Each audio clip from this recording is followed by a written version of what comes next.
서울 시민들에게 필요한 유용한 생활 정보들 모아서 알려드리는 시간입니다. 쇼미더 서울. 오늘은 생활경제연구소의 구봉기 소장 모시고 공유경제에 대한 이야기 좀 나눠보도록 하겠습니다. 소장님 어서 오십시오. 네, 안녕하세요. 예, 우리가 소장님을 너무 젠트리피케이션 전문가로만 소개를 했는데 네. 사실은 이런 공유경제에 대해서도 상당히 많은 연구를 하고 계시고 네. 또 다양한 그런 이야기들을 해주고 있으시던데 요즘 한국 사회를 뜨겁게 달구는 카풀 있잖아요. 네. 이거 사실 이제 공유경제 카테고리에서 얘기를 해야 되는 건가요? 저는 좀 개인적인 의구심이 좀 있어서 그래요. 그런 의구심을 가지실 수밖에 없는 게 사실 공유경제라는 담론이 지금 우리나라에서 얘기된 지가 얼마 안 됐어요. 맞아요. 그래서 사람들한테 공유경제가 뭐예요? 라고 말했을 때 명확히 정의를 지금 내리지 못하고 있는 상태예요. 맞습니다. 사실 이런 담론이 익히 익숙했던 게 창조경제예요. 맞아요. 네, 박근혜 정부 창조경제 있었는데 당시에도 창조경제 담론이 엄청나게 불 때 전문가들한테 창조경제가 뭐예요? 라고 하면 제대로 답을 못했었거든요. 맞아요. 공유경제도 그것만큼은 아닌데요. 그래도 아직 명확히 정리된 개념들이 없는 게 사실입니다. 네. 근데 일단 저희가 정리를 시도한 게 저거죠. 물품을 소유 개념이 아니라 서로가 함께 나눠 쓰는, 빌려 쓰고 나눠 쓰는 개념. 이런 개념이 공유경제다. 네. 이런 건데 이제 이번에 카풀 논란은 사실은 자기 차가 있으니까 요거를 빌려 쓰고 나눠 쓴다라고 하지만 실제로는 자가용 영업을 하게 해주는 것과 상당히 비슷하고 네. 그 영업에 대한 수수료를 플랫폼 달랑 앱 만든 사람이 가져가는. 네, 맞습니다. 그러면서 그 카풀에 참여하고 있는 그 기사들은 고용에 대해 책임도 안 지고 보험에 대해서 책임도 안 지고 또 소비자들의 안전에 대해서도 책임 안 지는 이런 부분들이 그냥 고스란히 노출돼 버리잖아요. 지금 문제가 나고 있는 부분이 뭐냐면은요. 공유 경제다라고 하면은요. 이런 말이 있잖아요. 태양 아래 새로운 거 없다. 사실은 원래 다 있었던 개념들입니다. 예, 맞습니다. 가령 나눠 쓰는 경제. 그러니까 예전에 아나바다 운동이라고 했잖아요. 맞아요. 아껴 쓰고 나눠 쓰고 바꿔 쓰고 다시 쓰고 그중에 나의 방점이 찍힌 겁니다. 나눠 쓰는 경제. 간단한 예를 들면요. 이런 것도 공유 경제 개념으로 들어올 수 있는 거예요.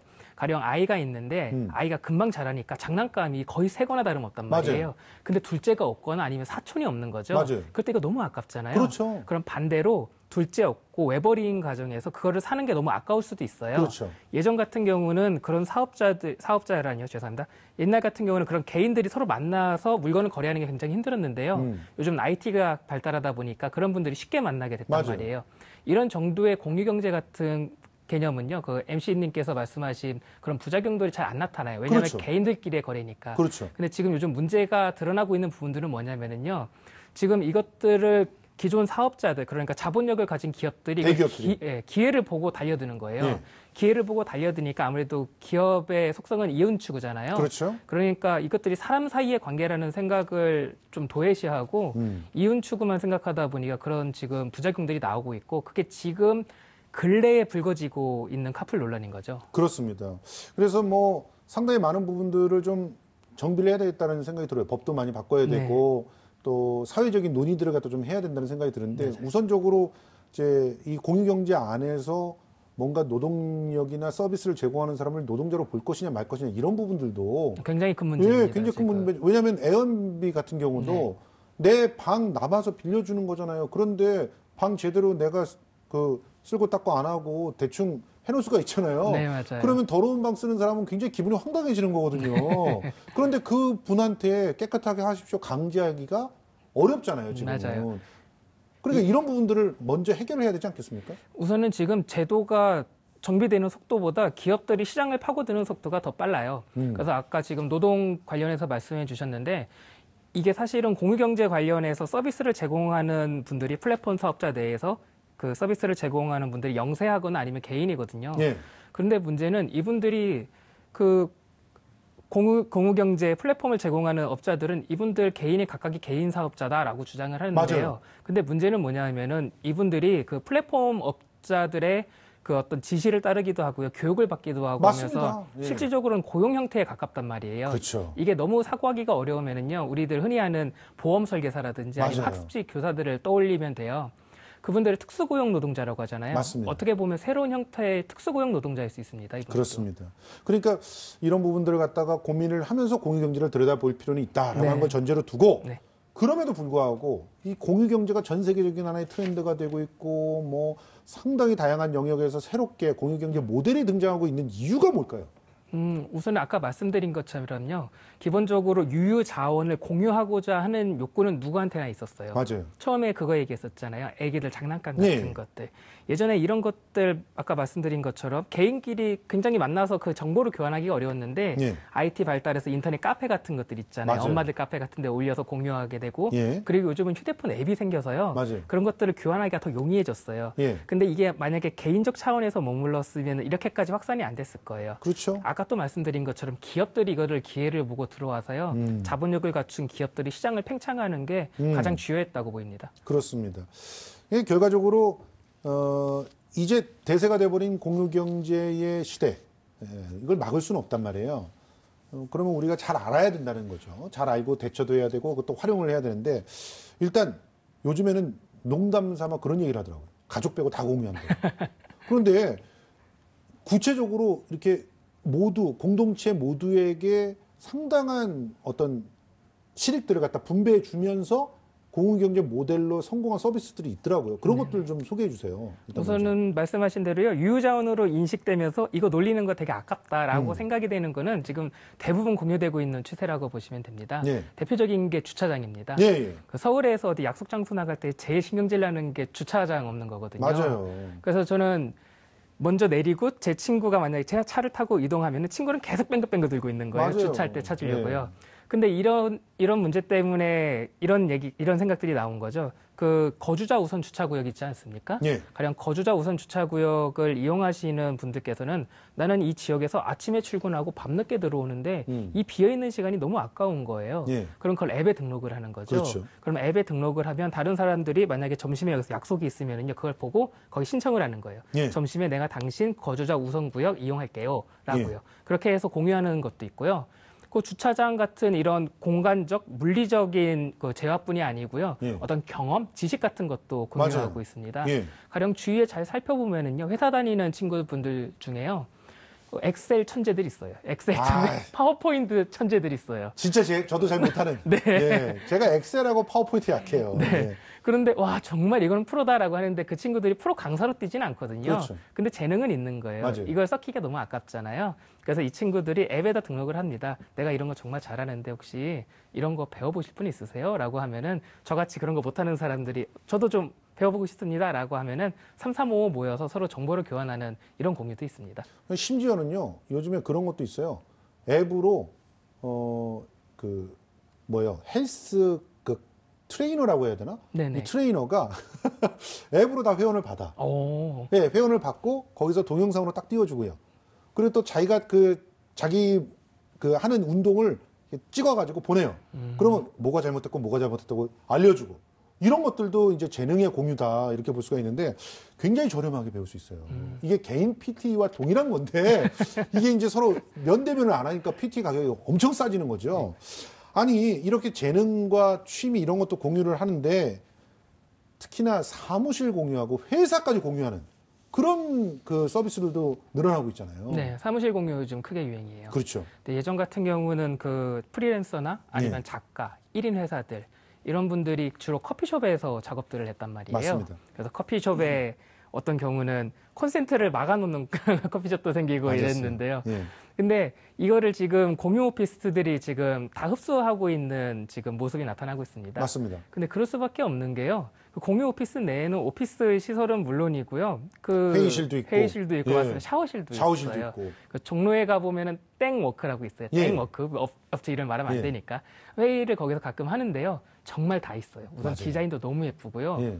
제일 놀랐던 거는 수제 맥주를 마음껏 뽑아 먹을 수 있는 거예요. 돈 얼마를 내면은. 그래요. 네, 그래서 제가 그러면은 하루에 수제 맥주 4잔씩만 먹으면은 본전 뽑겠다라는 생각으로 맞아요. 사무실 옮길까? 그래서 예. 이런 생각을 했다가 책을 지고 가는 게 너무 힘들어가지고서 근데 저는 연구자니까 예. 책을 옮겨야 되는데 그게 너무 고통스러워서 포기했고요. 이 연구자들은 그 사무실 쓰기가 굉장히 어려운 게 네. 개인한테 주는 공간은 너무 적어. 맞아요. 예. 맞아요. 그러니까 책을 막 100권만 갖고 와도 쌓아둘 데가 없어요. 네, 맞아요. 그래서 제가 포기했어요. 예. 근데 요즘은 이게 꼭 1인 연구자 아니면 작가들 뿐이 아니고요.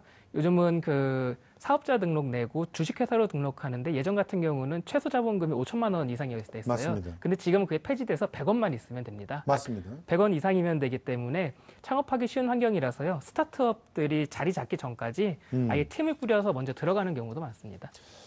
그리고 사실은 무엇보다 핫한 건 쉐어하우스예요. 맞아요. 쉐어하우스는 진짜 요즘에 특히나 같은 취미를 갖고 있거나 또 특히 여성들 같은 경우는 뭐 같이 산다는 게 굉장히 불안하잖아요. 네, 그렇다고 맞아요. 혼자 살면 혼자 또 너무 또 공포스러운 광경들이 요즘에 도우락 같은 영화 보셨습니까? 아, 진짜 무슨 침대 밑에서 그냥 막 이렇게 나오잖아요. 그래서 쉐어하우스가 굉장히 사랑받고 있다는데 얼마나 많이 생기는 겁니까? 우선은 간단한 공유의 개념이니까 그냥 집을 공유하는 개념입니다. 예. 가령 방 3개짜리 집이 있다고 하면 3명이서 각자 방을 쓰고요. 예. 부엌이랑 거실은 공유하면서 공유하고. 예, 지내는 형국입니다. 근데 이렇게 느는 이유가 있습니다. 예. 우선 1인 가구가 증가한 만큼 계속 증가하고 있는 추세고요. 그렇죠. 두 번째는 또 사람들이 같이 모여 살면서 아까 말씀하신 것처럼 그 혼자 살 때 겪는 그 안전 문제를 불식시키는 기능들이 그렇죠. 있습니다. 예. 그래서 여성들한테 인기가 굉장히 많고요. 예. 제가 사실 이거를 굉장히 이해하고 있는 게 뭐냐면요. 예. 제 애인이 그 예전에 자취를 했었는데 신림역이 자취의 메카 아닙니까? 그렇죠. 거기에 있는데 골목으로 들어가는 곳에서 자취를 했었어요. 아, 그래서 제가 늘 했었던 일이 애인 퇴근할 때마다 골목 시작 지점부터 집에 들어갈 때까지 예. 계속 전화를 하는 거예요. 어머. 아까 도어락 말씀하셨잖아요. 거기에 직접 가진 않으시고 전화로만. 네. 예. 전화로만. 예. 이런 부분들이 우선은 불식할 수 있어서 지금 인기가 많고요. 그리고 사실 문화적 측면에서 이런 것도 좀 있어요. 예. 그 쉐어하우스를 낭만적으로 그리는 사조가 좀 자리 잡았어요. 맞아요. 드라마. 네, 맞아요. 예. 저는 쉐어하우스 하면 가장 떠오르는 게 드라마가 뭐냐면요. 예. 그 공효진 씨랑 조인성 씨 나온 그 괜찮아 사랑이야라는 맞아요. 프로그램이 있어요. 네, 그래서 낭만적인 어떤 사조가 자리 잡아서 젊은 친구들한테 인기가 많고요. 근데 아무래도 뭐니 해도요. 비용적 측면에서 접근을 하는 게 가장 설득력이 있습니다. 맞습니다. 일단 이용하는 사람들도 싸게 이용할 수 있고 네. 그리고 또 요즘에 창업이 인기더라고요. 그 네, 쉐어하우스를 맞아요. 창업해가지고 돈도 쏠쏠해 벌 수 있다. 네, 이러는데 맞아요. 어느 정도인지 좀 알려주세요. 네, 공급자랑 소비자가 만나는 측면이 예. 우선은 일치를 해요. 예. 우리는 비용적 측면에서는 한 집에 그 보증금을 나누어 내는 구조다 보니까는요. 예. 일반 원룸보다는 아무래도 보증금이 저렴해요. 그렇죠. 네, 그래서 일반 원룸은 보증금이 수백에서 수천만 원대잖아요. 예. 지금 나오네요. 예. 평균 임대료 42만 원, 보증금 113만 원 지금 나오는데요. 보증은 113만 원이에요? 야, 쉐어하우스 진짜 할만하네. 네. 들어갈 만하네. 다른 곳은 5천만 원, 막 이렇게 웬만큼- 500만 원, 1000만 원 이렇게 그럼요. 되잖아요. 500만 원을 원룸은요. 줘서는 그냥 뭐 반지하 방이고 네, 막 이러잖아요. 예. 네, 이게 이렇게 접근하면 명확해져요. 이게 청년들이 고시원에서 사는 이유가 있잖아요. 예. 그게 원룸 보증금이 없어서 그래요. 맞습니다. 예. 근데 원룸 보증금이 없는 분들이 고시원에 들어가기는 싫은 거예요. 음. 그래서 고시원에 들어가기 싫어서 대안으로 찾다 보니까 저는 쉐어하우스에 들어가는 수요들이 생겼다고 보고요. 예. 그리고 우선은 공급자 측면에서 보면은요, 이게 사실 사업이 굉장히 쉬워요. 그냥 집을 하나 빌려서요, 방 예. 3개짜리 집을 하나 빌려서 그대로 이른바 전전세죠. 그러니까 그렇죠. 전대차를 놓는 형태이기 때문에 예. 소자본으로 창업할 수 있기 때문에 이게 공급자 측면에서도 굉장히 접근이 용이하기 맞아요. 때문에 지금 이게 수요가 잘 맞아 떨어져서 지금 예. 계속 발전하고 있는 형국입니다. 자, 요즘은 쉐어하우스 전용 집들이 생겨나고 있다는데 영상을 보면서 한번 좀 설명해 주시겠습니까? 네네. 자, 영상 좀 보시죠. 보증금이 적어서 부담이 적다는 거. 외롭지 않아서 좋고요. 위험 노출 그런 것도 적고 여러 가지로 좋아요.